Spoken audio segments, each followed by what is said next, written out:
Hello বন্ধুরা, তোমার সব লোক কেমন আছো গো? ভালো আছো তো? আমি কিন্তু ভালো আছি। এই যে দেখো, সকাল এখন 10টা বাজে। তো রান্না করতে যাব, তার জন্য আগে সবজিটা কাটে লইটি। তো মা প্রত্যেক দিন সবজিটা কাটে দেয়, কিন্তু আজকে একটু কাজে যাইছে, মাঠের মা যাইছে, তার জন্য আমি সবজিটা কাটে লইটি।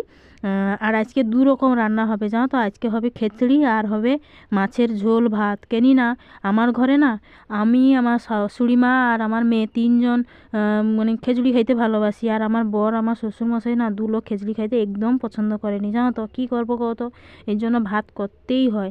আর এই যে দেখো খিচুড়ি কাটে লইটি, খিচুড়ির সবজিকে কাটে লইটি আর কি। সেই না ফ্রিজে অনেক দিন সবজিগুলো পড়ে থাইলো। তো যাও তো রান্না করে খাইতে হবে। কি এই যে দেখো, গাজর, তারপরে রাঙালু, লাউ, তারপরে তোমার মটরশুঁটি, এগুলো সব দিন দিন পচে যাটে, তো শেষ তো করতে হবে। তার জন্য ভাবলি যে আজকে যেহেতু শনিবার, তো চলো খিচুড়ি রান্না করে খেয়ালি।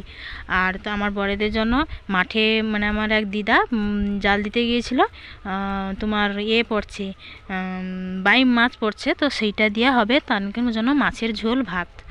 তো চলো ঝটপট করে সবজিটা কাটিয়ে নিই। আর আজকে না ভীষণ দেরি হয়েছে, জানো তো। সবজি কিন্তু কাটতে বসছিলি, কিন্তু সবজি কাটতে পাই যে জামা কাপড় কাচতে পাইছিলি, তো তার জন্য অনেক দেরি হয়েছে।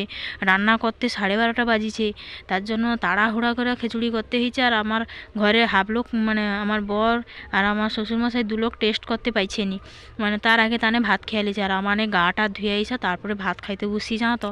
অনেক দেরি হয়েছে, 2টা 2:30 বাজিছে। তো এখন এই যে সবজিটা কাটিরি, তারপর চলে যাবো অনেকক্ষণ, 2 ঘন্টা মতন, মানে জামা কাপড় কাচতে, প্রচুর জামা কাপড় চুবি দিয়ে এসছি, যাও তো। ওই জন্য অনেক দেরি হইছিল। তোমানকের এরকম আমার মতো কানকে মানে রান্না করতে দেরি হয়ে যায়, অন্যান্য কাজ করতে করতে।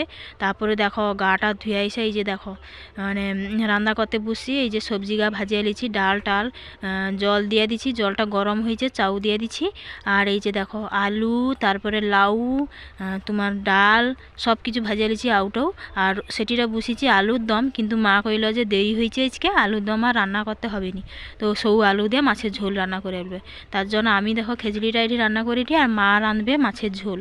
তো এই হবে আর কি রান্না বান্না। তারপরে এই যে সবগুলা দিয়া এই যে ঢাকনা টাকনা চাপিয়ে দেবো, দিয়া এখন মানে মাছের সব মানে মশলাটা করব। তো চলো।